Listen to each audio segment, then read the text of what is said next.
हाँ यस, एक बार फिर से आप सभी का स्वागत।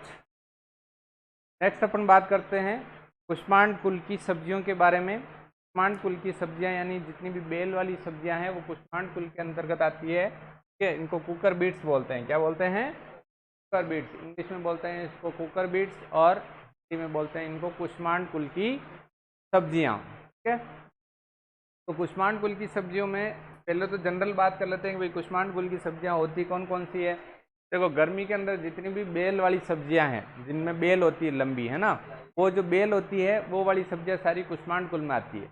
एग्जाम्पल जैसे खीरा हो गया, तरबूज हो गया, ककड़ी हो गई, लौकी हो गई, तरोई हो गई। ठीक है, इसके अलावा अपनी टिंडा हो गई। ठीक है, ये सारी क्या है? कुकर बीट्स है। क्या है? कुकर बीट्स, मतलब कुष्मांड कुल की सब्जियां। ठीक है, खरबूजा हो गया। ठीक है, तरबूज के साथ खरबूजा भी आता है। तरबूजा और खरबूजा अलग अलग होता है ना। हाँ, खरबूजे को देख के खरबूजा रंग बदलता है, कहावत सुनी है? हाँ, वो अपन खरबूजा पढ़ेंगे उस समय बताऊंगा क्या होती है। ठीक है, अभी अपन तरबूज पढ़ रहे हैं। हाँ, तो ये तरबूज की नहीं, ये फोटोज हैं जो ये जैसे अपन कोला चक्री वगैरह पेठा होता है ना, पेठा, उसकी फोटोज हैं ये। ठीक है, और ये जैसे ये भी वही है पेठा, और ये अपना तरबूज है। ठीक है, तो ये जो है मैंने अलग अलग कुकर बीट्स की बात कर रहे हैं अपन, इसलिए ये आपके लिए फोटो लगाए हैं कि ऐसी कुकर बीट्स होती है। तो ये जो सब्जियां हैं, ये पहली चीज तो इनके लिए मौसम कौन सा चाहिए?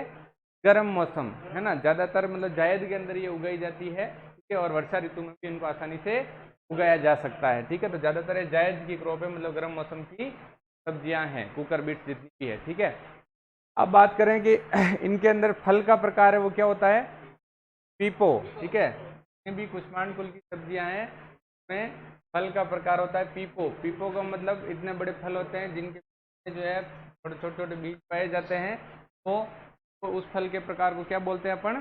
पीपो। क्या बोला गया है? पीपो। ठीक है, तो इनके फल का प्रकार होता है पीपो, और इनके अंदर जो गुणवत्ता युक्त पदार्थ तो बहुत ज़्यादा पाए ही जाते हैं। जैसे अपन न्यूट्रिएंट की बात करें, पोषक तत्वों की, तो जैसे इनके अंदर आयरन पाया जाता है, कैल्शियम पाया जाता है, इसके अलावा फास्फोरस पाया जाता है। ठीक है, मैग्नीशियम, मैग्नीज, सभी जो जितने भी पोषक तत्व हैं वो सूक्ष्म मात्रा में इनमें पाए जाते हैं। ठीक है, इसलिए अपन बात जैसे विटामिन की बात करें तो विटामिन ए पाया जाता है, विटामिन सी पाया जाता है इनमें। ठीक है, विटामिन बी पाया जाता है। तो ये जो है अपने लिए शरीर के लिए बहुत ही मतलब पोषक तत्वों से भरपूर होती है, बहुत ही फायदेमंद है अपने लिए। और गर्मी के अंदर इनको खाने से शरीर में ठंडक रहती है ना। ये जो भगवान ने जैसे प्रकृति को बनाया, तो प्रकृति में ऐसी चीजें बनाई जो अपन उनको उस समय में सेवन करते हैं तो उस समय के प्रति अपने को अनुकूल बना देता है। मतलब उस समय में अपन आसानी से सर्वाइव कर सकते हैं, जीवित रह सकते हैं, ऐसा अपने को प्रकृति बना देती है। ठीक है, तो ये इनके अंदर जैसे जैसे मतलब इनमें एक तो पानी की मात्रा इनमें ज़्यादा होती है। कुकर बीट्स जितनी भी है उनमें पानी की मात्रा ज़्यादा पाई जाती है। इससे क्या है कि गर्मी के अंदर अपने ज़्यादा प्रॉब्लम आती है डिहाइड्रेशन की। किसकी आती है? डिहाइड्रेशन की। डिहाइड्रेशन का मतलब होता है कि पानी की कमी होना। ठीक है, तो मतलब पानी की कमी हो जाती है अपने शरीर में कई बार, उसकी वजह से अपना जो है बीपी लो हो जाता है ना। ये समस्याएं अपने गर्मी के समय में रहती है। लू लग जाती है। ठीक है, लू क्या होती है? हाँ, गर्मी के समय में तेज गर्म हवाएं जो चलती है उनको बोलते हैं लू। तो वो लू की वजह से अपने शरीर के अंदर पानी की मात्रा कम हो जाती है। इसकी वजह से अपने को डिहाइड्रेशन उसको कहते हैं, उस सिचुएशन को क्या बोलते हैं? डिहाइड्रेशन। ठीक है, तो उसकी वजह से जो अपना रक्तचाप है वो भी कम हो जाता है। तो ये जो सब्जियां हैं इनमें अपन पहली सब्जी की बात करेंगे तो वो करेंगे अपन वाटरमेलन के बारे में। ठीक है, तरबूज के बारे में। हाँ, तो पहला अपन बात कर रहे थे इनमें फल का प्रकार आप सबको याद रखना है पीपो। ये इस तरीके का जो फल का प्रकार है इसको पीपो बोला जाता है। इसमें फ्लेशी मीजोकार्प, मतलब जो अंदर का मीजोकार्प है वो फ्लेशी मतलब गुदा युक्त होता है। ठीक है, गुदा युक्त फ्लेशी मीजोकार्प होता है। एक्जोकार्प जो है थिक जो है मतलब मोटी चमड़ी की जैसी इसकी त्वचा पाई जाती है। ठीक है, इसके बाहर का जो भाग होगा उसमें मोटी चमड़ी की जैसी त्वचा थिक रिंग जो है पाई जाती है। और इस प्रकार का जो फल है इसको ये पीपे का जैसा है, इसको पीपो बोल दिया गया है। ठीक है, हाँ, ज्यादातर इसमें पीपो के जैसे ही फल का प्रकार सब में कुकर बीट्स जितनी है उनमें पीपो ही होता है फल का प्रकार। ठीक है, अब पुष्प की बात करें तो ये इसमें द्विलिंगी या उभयलिंगी अर्थात नर और मादा पुष्प एक ही बेल पर अलग अलग जगह पर पाए जाते हैं। मतलब एक ही पौधे पर दोनों प्रकार के पुष्प पाए जाते हैं। ठीक है, अलग अलग पे नहीं पाए जाते हैं, एक ही पौधे पे पाए जाते हैं।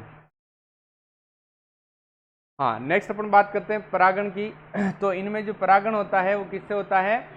कीटों के द्वारा। जितनी भी अपनी कुकर बीट्स है उनमें परागण किससे होगा? कीटों के द्वारा ही परागण होगा। कीटों के द्वारा परागण क्या कहलाता है? एंटोमोफिलस। क्या कहलाता है?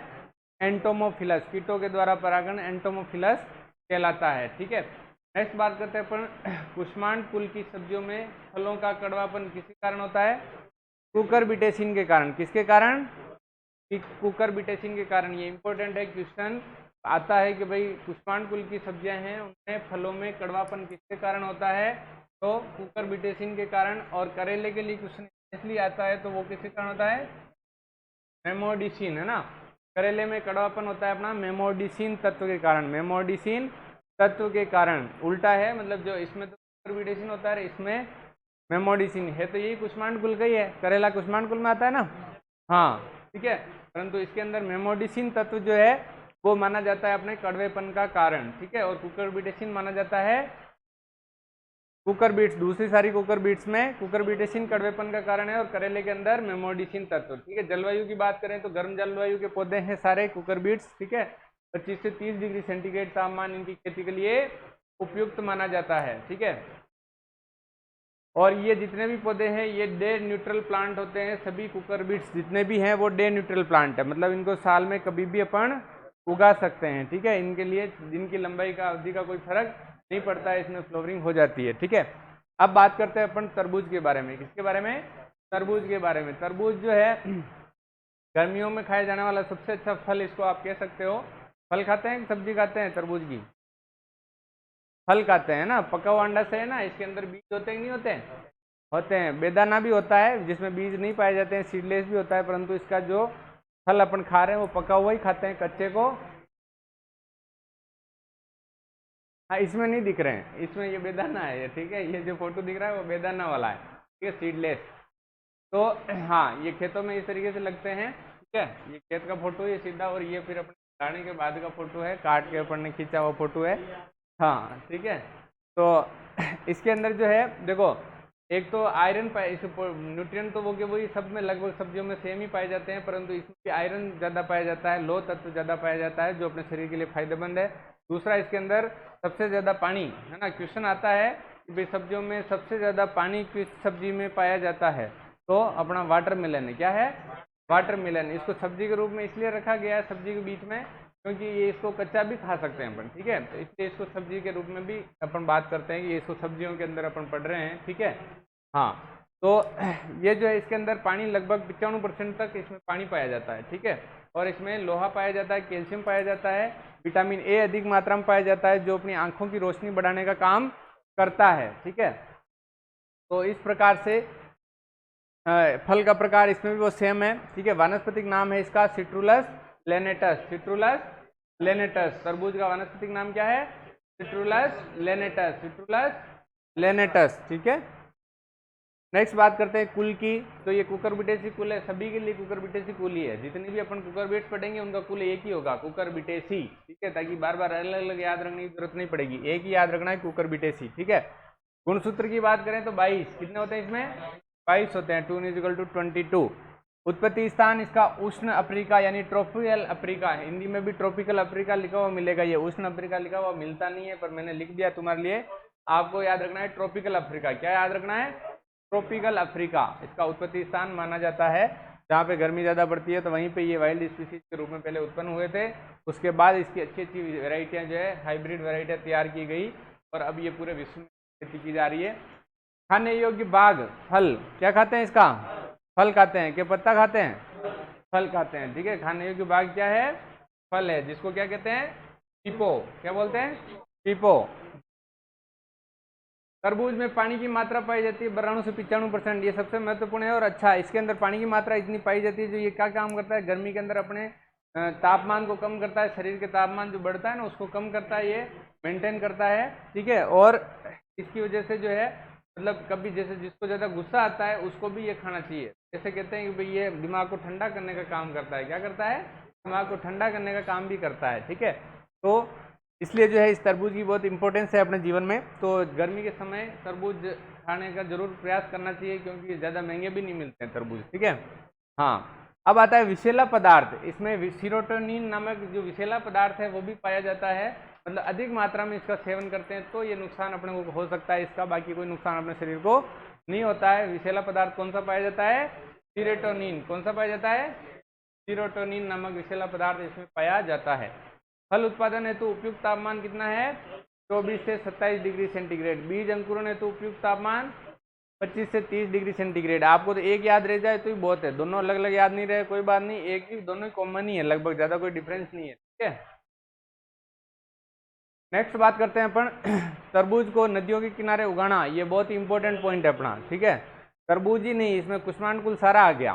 ठीक है, कुष्मांड कुल की सब्जियों को नदियों के किनारे उगाने को दियारा लैंड कल्टीवेशन या दियारा खेती कहते हैं। ठीक है, डेरा लैंड लिखा है आपने, वो भी सेम है और ये भी सेम है, अलग नहीं है। ठीक है, दियारा को या डेरा लैंड कल्टीवेशन को एक ही बात है। ठीक है, तो सब्जियों को इस तरीके से ये देखो उगा रखी ना, बीच में नदी है और ये बांस में ये उग रही बेल बहुत सारी। ठीक है, ये आदमी है बेचारा, ये क्या कर रहा है? खेती कर रहा है। ठीक है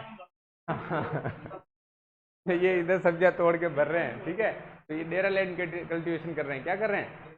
डेरा लैंड या फिर दियारा खेती। क्या है? दियारा खेती। ठीक है, हाँ हाँ, इसका बेनिफिट बताता हूँ। इसकी खेती नदियों के किनारे क्यों करते हैं? देखो, पहला तो रीजन है इसका नदियों के किनारे खेती करने का कि नदियों के किनारे जो है मतलब हमेशा तापमान थोड़ा ज़्यादा रहता है। ठीक है, सर्दियों के समय में भी वहाँ का तापमान थोड़ा ज़्यादा रहता है। तालाब हो, नदी हो, उनके अगर किनारों पे अपन सोते हैं रात को तो वहाँ पे तापमान बिल्कुल कम नहीं होता है, थोड़ा सा ज़्यादा रहता है। ठीक है, तो पहला कारण तो ये है कि भाई वहाँ पे दिसंबर से पहले ही इसको उगाया जा सकता है। बाकी जैसे ये फरवरी से पहले उगेगा नहीं, है ना। नॉर्मल अपन खेतों में बोएंगे मैदानी क्षेत्रों में तो फरवरी से पहले उगेगा ही नहीं है ना, फरवरी में इसको बोया जाएगा। परंतु नदियों के किनारे क्या है, इसको दिसंबर या नवंबर में भी अपन बो सकते हैं और वो उग भी जाएगा। ठीक है, तो पहला कारण तो क्या हो गया कि तापमान वहाँ अधिक रहता है, इस वजह से वहाँ पे इसकी खेती की जाती है। मतलब चाहे कोई सी भी कुकर बीट्स हो, कुष्मांड कुल की कोई सी भी बेल वाली सब्जियां हैं, उनको नदियों के किनारे अपन जल्दी उगा सकते हैं और जल्दी उगाएंगे मार्केट में रेट ज़्यादा मिलेगी। ठीक है, अर्ली खेती होगी, अगेती खेती। तो दूसरा कारण होता है कि नदियों के किनारे वाली जमीन अधिक फर्टाइल होती है। ठीक है, मतलब अधिक उसमें पोषक तत्व होते हैं। ठीक है, फर्टाइल का मतलब उपजाऊ मृदा होती है। उपजाऊ मृदा होगी तो इनको क्या, इतने बड़े फल लगने के लिए भी, इनको खाने के लिए भी तो चाहिएगा पोषक तत्व, उसको खुद को भी तो चाहिएंगे, जब तो वो बन पाएगा। इतना बड़ा फल बनेगा कहाँ से? बाकी है कि नहीं है? तो अगर अपन बंजर भूमि में ले जाकर लगा देंगे तो इतना बड़ा फल थोड़ी बन पाएगा, है ना। तो वो इतना बड़ा फल बने उसके लिए उसको अधिक मात्रा में पोषक तत्व आवश्यक होते हैं। तो वो पोषक तत्व कहाँ मिलते हैं? नदियों के किनारे। नदियों के किनारे क्या है कि जैसे बहुत सारे मतलब कार्बनिक पदार्थ वगैरह बह के आते हैं पानी के साथ, और जब पानी का बहाव ज़्यादा होता है तो वो किनारों पे चले जाते हैं, और उसके बाद वापस जब पानी का बहाव कम होता है तो वो किनारों पे ही पड़े रह जाते हैं। इसकी वजह से वहाँ पे फर्टाइल सोइल बन जाती है। ठीक है, मृदा अधिक उपजाऊ बन जाती है, इसलिए वहाँ पे जो इसकी खेती अपन करते हैं। ठीक है, पानी की सुविधा तो होगी होगी वहाँ पे, कोई दिक्कत ही नहीं आएगी। ठीक है, तो नदियों के किनारे या तालाब के किनारे खेती करने को क्या बोलते हैं अपन?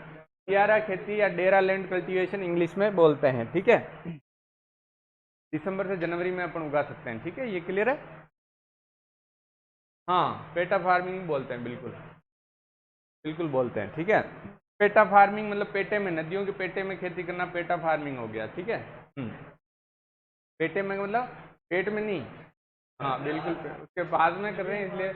हाँ, पेट में तो पानी भरा रहेगा, वहाँ कहीं से करोगे आप। ठीक है, बिल्कुल पास में करते हैं। ठीक है, हाँ, तरबूज में कलिका उत्तक क्षय जो बीमारी है, कलिका उत्तक क्षय का मतलब होता है कलिकाओं के उत्तक का मर जाना, कलिकाओं के उत्तक का मर जाना, और उसकी वजह से क्या हो जाता है? सूख जाती है कलिका, है ना। उत्तक क्षय हो जाएगा तो सूख जाएगी वो। तो ये होता किसके कारण है? विषाणु के द्वारा। किसके द्वारा होता है? विषाणु के द्वारा। और विषाणु का वाहक कौन है? एफिड, मच्छर है। ठीक है, नेक्स्ट अपन बात करते हैं बीज दर की। 3 से 3.5 किलोग्राम प्रति हेक्टर छोटे बीज वाली किस्मों में ना, छोटे बीज जिनके होते हैं उनको तो चाहिए 3.5 किलो, ऐसे मतलब 3 से 3.5 किलो तक बीज अपने को चाहिए। और जिनके बीज बड़े होते हैं उनमें थोड़ा बीज ज़्यादा चाहिए। कितना चाहिएगा? 5 किलो, है ना। और ज़्यादा आपको एक कॉमन चीज़ बता दूँ, सभी कुकर बीज पढ़ोगे तो उनमें 4 से 5 किलो बीज दर आएगी ज़्यादातर में, है ना। कोई 1-2 को छोड़ के बाकी सब में 4 से 5 किलो बीज दर ही आएगी। ठीक है, अपने को तुक्का लगाना हो तो भी लगा देना कि भाई 4 से 5 ही होती है कुकर बीज में। ठीक है, हाँ, तो इसमें 5 किलो जो है बड़े बीजों वाली में बीज दर की आवश्यकता होती है। नेक्स्ट है बुआई। उत्तरी भारत में बुआई इसकी कब करते हैं? फरवरी मार्च। अपन कौन से भारत में रहते हैं? हाँ, उत्तरी में तो आ रहा है लगभग, अपना उत्तरी में ही है। तो अपने यहाँ भी बुआई का यही समय है, उत्तरी भारत में बुआई का समय है इसका फरवरी से मार्च में। इससे पहले बुआई क्यों नहीं कर सकते हैं? क्योंकि सर्दी ज़्यादा पड़ती है, ठीक है। तो ज़्यादा सर्दी में इसकी बुआई करेंगे तो उगेगा ही नहीं, ठीक है। हाँ, राजस्थान में अगस्त सितंबर में स्पेशली करते हैं, ज़्यादातर करते हैं। बाकी फरवरी में तो कर ही रहे हैं अपन, फरवरी में सब जगह ही की जाती है, ठीक है। उत्तरी भारत में करते हैं, राजस्थान में कर सकते हैं, परंतु ज़्यादा अपने यहाँ कब उगाते हैं? अगस्त सितंबर में ना, खरीफ के रूप में उगाते हैं, खरीफ फसलों के रूप में इसको ज़्यादा उगाते हैं, ठीक है। अब अपन मृदा पीएच की मान की बात करें तो मृदा, वैसे मैंने आपको बताया कि अच्छी फर्टाइल यानी उर्वरक मृदाएं इसके लिए होनी चाहिए, ठीक है। कम उपजाऊ होगी तो उनमें फल का आकार छोटा हो जाएगा, फल कम लगेंगे, ठीक है। और अनफर्टाइल सोइल के लिए इसमें वो भी है कि अनफर्टाइल सोइल मतलब कम उपजाऊ मृदा और अधिक तापमान, इसमें क्या करते हैं? नर फूलों की संख्या बढ़ाते हैं। क्या करते हैं? नर फूलों की संख्या, कुकर बीट्स जितनी भी है उनमें जो लंबे दिन, अधिक तापमान और अनफर्टाइल सोइल मतलब अनुपजाऊ मृदा जो है, नर फूलों की संख्या बढ़ाती है। और नर फूलों की संख्या बढ़ गई तो क्या हो जाएगा? उपज कम हो जाएगी। क्या होगा? उपज कम हो जाएगी, ठीक है। तो इसलिए जो ये इस तरीके की सोइल होनी चाहिए जिसकी उपजाऊपन अच्छा हो और उसका पीएच मान 6.5 से 7 हो, ठीक है। और 6.5 से 7 वो नदी के किनारे वाली भूमियाँ उनमें तो इतना ही होता है। क्यों होता है? क्योंकि उसके साथ में जो कार्बनिक पदार्थ ज़्यादा बह के आते हैं वो वहाँ जम जाते हैं। तो कार्बनिक पदार्थ को कौन जो होते हैं ना, छोटे छोटे जीवाणु, वो उसको सड़ाते हैं तो उसमें अम्ल का निर्माण होता है। अम्ल का निर्माण होकर हल्की अम्लीय मृदा होगी तो वहाँ पे इसकी खेती आसानी से अच्छी की जा सकती है, ठीक है। अब तुड़ाई की परिपक्वता अवस्था मतलब कि इसको तोड़ना कब चाहिए, इसका परिपक्वता का परीक्षण कैसे करेंगे, ठीक है। इसका परिपक्वता का परीक्षण भी करना जरूरी है, क्योंकि अगर अपन को परिपक्वता का परीक्षण नहीं किया, ऐसे ही कच्चे को तोड़ लिया तो लफड़ा हो जाएगा फिर, है ना। फिर सब्जी के रूप में ही खाना पड़ेगा उसको, फ्रूट के रूप में नहीं खा पाएंगे अपन। तो दो तरह की आवाज़ आती है इसके ऊपर, इस तरीके से अपन मार के देखते हैं, ठीक है। तो दो तरह की आवाज़ आती है, मतलब डल आवाज़, डल का मतलब ऐसे ढोल की तरह बज रहा हो ना, अंदर से डम डम डम ऐसे बज रहा हो, तो इसका मतलब तो क्या है? वो पक गया है ना, पक गया है। अगर उसके ऊपर अपन मार के देखते हैं हाथ से ऐसे, तो ऐसे ढोल की तरह बज रहा है डम डम, तो मतलब पक गया है। और दूसरी अगर मेटेलिक साउंड, मेटेलिक का मतलब धात्विक आवाज़ है ना, अपन जैसे अपन लोहे की किसी को मारते हैं, लोहे के मतलब कोई टेबल एबल के किसी को मारते हैं, लोहे की अलग ही आवाज़ आती है ना, लोहा हो, स्टील हो, थाली हो, ठीक है, उनकी आवाज़ अलग आती है ना। मोदी जी ने अभी थाली बजवाई थी सबसे, है ना, बच्चा हो गया सबके घर में तो थाली बजाओ, थाली बजाओ। वो एड आया था अभी सोशल मीडिया पे, देखा था मैंने कि भाई कोरोना को कैसे कैसे भगाते हैं, है ना। तो विदेशों में तो क्या करते हैं वो कि मतलब जितने भी रासायनिक पदार्थ है उनका छिड़काव कर रहे हैं, सैनिटाइजर कर रहे हैं, वो कर रहे हैं, मास्क लगा रहे हैं। इंडिया में मोदी जी कहते हैं अपने थाली बजाओ, थाली बजाओ, भाग जाएगा कोरोना, है ना। तो हाँ, ये अलग अलग सिस्टम है, अपने इंडिया में अलग सिस्टम, विदेशों में अलग है, ठीक है। इसका परिपक्वता को पता कैसे करना है आपको? इसका परिपक्वता को पता करना है अपने को, मेटेलिक साउंड जब आता है तो मतलब कच्चा है, और अगर डल आवाज आ रही है तो मतलब पक गया है, उसको तोड़ सकते हैं, ठीक है। नेक्स्ट बात करते हैं किस्में। किस्में कौन सी है? पूसा बेदाना जो है बीज रहित किस्म, वो फोटो लग रहा था अपने किस पूसा बेदाना का ही, ठीक है, बीज रहित किस्म। ये डॉक्टर किहारा ने विकसित की थी। दुर्गापुरा केसर जो है 75 किस्म है इसकी, और दुर्गापुरा मीठा जो है पीला गुदा युक्त किस्म है। कौन से गुदा युक्त? पीला गुदा युक्त। नेक्स्ट है अपनी अर्का मनिक, जो कि छाछा रोग के प्रति प्रतिरोधक किस्म है। अर्का मनिक किसके प्रति प्रतिरोधक है? छाछा रोग के प्रति प्रतिरोधक किस्म है। कुकर बीट्स में रोग ही ज्यादातर छाछा रोग ही लगता है, ठीक है, सबसे ज्यादा रोगी वही लगता है। थार मानक जो है सूखा प्रतिरोधी किस्म है। थार नाम मतलब, थार का मतलब मरुस्थल, ठीक है, मरुस्थल में उगा रहे होंगे इसको, मतलब मरुस्थल में कौन सी उगेगी? जो सूखा प्रतिरोधी होगी वही उगेगी, ठीक है। पानी की तो समस्या है, पानी तो है ही नहीं। जैसलमेर साइड ऐसे कहते हैं कि भाई पानी कहीं अभी तक ही बहुत दूर दूर तक पानी नहीं मिलता है ना। पशुओं के पीने के लिए पानी नहीं है, इंसानों के पीने, ऐसी हालत है। हाँ, अभी भी है राजस्थान में। देखो अपने यशस्वी प्रधानमंत्री हुए थे एक, कौन? इंदिरा गांधी नहीं, हाँ इंदिरा गांधी तो खैर अच्छी थी, परंतु एक जो अटल बिहारी वाजपेयी जो हुए थे, उनका मतलब पहला तो था मतलब उद्देश्य कि भाई गांवों को जोड़ना, मतलब गांवों को सड़कों से जोड़ना। तो उन्होंने एक योजना चलाई थी, ग्राम सड़क योजना। उससे उन्होंने सभी गाँवों के अंदर सड़कें बना दी, मतलब सिंगल रोड हर गाँव में बना दी। उसके बाद दूसरा उनका सपना था कि नदियों को जोड़ना, ठीक है। तो नदियों को जोड़ने से उनका उद्देश्य था कि भाई जितने भी किसान हैं, भारत तो आपको सबको पता ही है कि भाई किसान प्रधान देश है ना। हाँ, तो यहाँ पे जो है खेती सबसे ज़्यादा लोग करते हैं, तो उनके लिए पानी की सबसे बड़ी समस्या है, ठीक है। अगर पानी किसानों को उपलब्ध हो जाए तो वो नौकरी वालों को कहीं आसपास ही नहीं टिक देते हैं, है ना, इतना ज़्यादा उनकी प्रोडक्शन हो सकता है। तो वो जो उनका मतलब प्रोडक्शन होने में बाधा क्या आ रही है, पानी नहीं है। तो पानी करने के लिए उन्होंने क्या कहा था कि भाई मैं नदियों को जोड़ूंगा। तो अगली बार जब वो प्रधानमंत्री बनते तो उस कार्यकाल में उनका था कि वो जरूर नदियों को जोड़ने का प्रयास करते और कुछ उनको सफलता भी मिलती, परंतु उनकी बदकिस्मती रही कि एक वोट उनके कम पड़ गया, बहुमत में एक वोट उनके पास कम पड़ गया। तो कहते हैं ना कि एक वोट की कोई कीमत नहीं है, तो वो उनको पता है कि एक वोट की कितनी कीमत है, ठीक है। परंतु अगर वो चाहते तो साठ गांठ करके और मतलब गठबंधन की सरकार बना लेते, परंतु उन्होंने क्या कहा कि भाई मैं ऐसी सरकार नहीं बनाना चाहता हूं जो मतलब एक दूसरे को खरीद के और बनाई जाए। मैं ये चाहता हूं कि अगर मेरे को कोई समर्थन दे तो मैं सरकार बनाऊंगा, बाकी मैं सरकार नहीं बनाऊंगा, ठीक है। इसलिए ये उनकी सोच थी कि मैं खुद के बल पे ही काम करना चाहता हूँ, दूसरों पे डिपेंडेंट मतलब अपने पैर कटवा के और दूसरों के सामने खड़ा नहीं रहना चाहता हूँ मैं। तो इसलिए उन्होंने फिर वो नहीं बन पाए, और नहीं बने तो आज भी नदियाँ नहीं जुड़ी, ठीक है। आज भी नदियाँ अलग अलग ही है और किसी प्रधानमंत्री ने उस पर ध्यान नहीं दिया। ज़्यादातर देखो राजनीतिक जो लोग होते हैं वो नहीं चाहते हैं कि अपन आगे बढ़े, है ना। वो क्यों नहीं चाहते हैं, क्योंकि अगर अपन आगे बढ़ गए तो उनको कौन पूछेगा, है ना। तो वो ये सोचते हैं कि भाई ये गरीब ही रहें, अपन अगर गरीब ही रहेंगे तो उनका फायदा है, वो अमीर भी बनते जाएंगे, बढ़ते जाएंगे उनके पास पैसे। और दूसरा जो अपने पास अगर सोर्सेज आ गए और अपन पैसे अपने पास आ गए तो फिर उनको कौन पूछेगा, भाई तुम तुम्हारे रास्ते हम हमारे। सब विकसित डेवलप कंट्री में कौन पूछता है, कोई किसी को नहीं पूछता है। इसलिए ये चाहते हैं जानबूझ के कि अपन गरीब बने रहें, ठीक है, इसलिए ऐसा करते हैं, बहुत सारे नेता हैं ऐसे।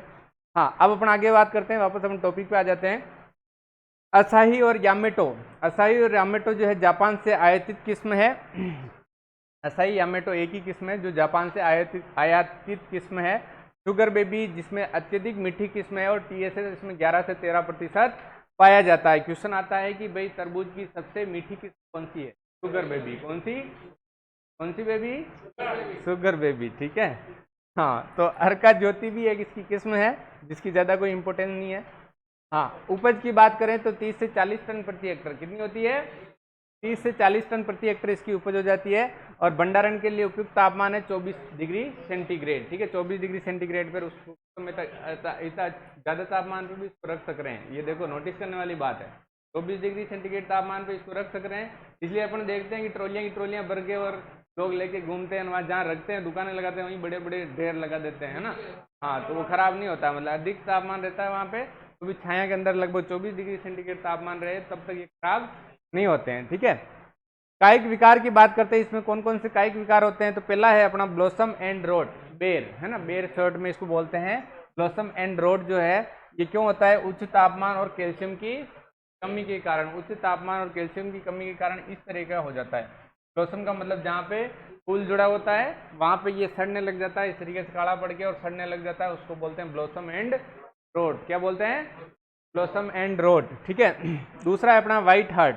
व्हाइट हार्ट का मतलब अंदर से हृदय जो है सफेद सफेद, कई बार अपन देखते हैं तरबूज अंदर से सफेद निकलता है, ठीक है, तो वो व्हाइट हार्ट है। क्या है, व्हाइट हार्ट, जो कि इंडियन वेराइटियों में ये समस्या ज्यादा आती है, ठीक है। कीट कौन से लगते हैं, मैंने आपको बता ही दिया, एफिड केवल रस चूसने वाले छोटे मोटे कीट इसमें लगते हैं। बीमारियों की बात करें तो इसमें देखो यहाँ पे सब बीमारियां इसलिए नहीं लिखी है कि कुकर बीट्स की बीमारियां और कीट सब मैं एक बार ही बताऊंगा आपको, ठीक है। जितनी भी कुकर बीट्स है, यूं मानो कि ये सब एक ही तरह की फसलें हैं, तो इसलिए इनके कीट भी सब सेम है, ठीक है। तो वैसे मैं आपको जनरली बता दूं कि एक तो रस चूसने वाले कीट इनमें लगते हैं, और एक लगता है अपना पाउडरी मिल्ड्यू और डाउनी मिल्ड्यू, ठीक है।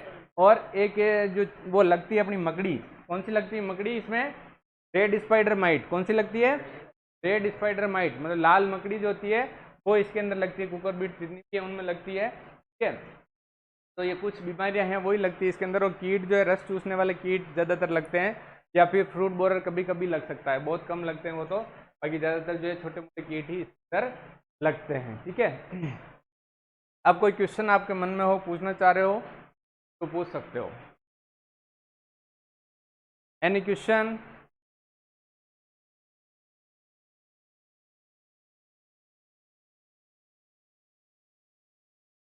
कोई क्वेश्चन आप पूछना चाह रहे हो तो पूछ सकते हो।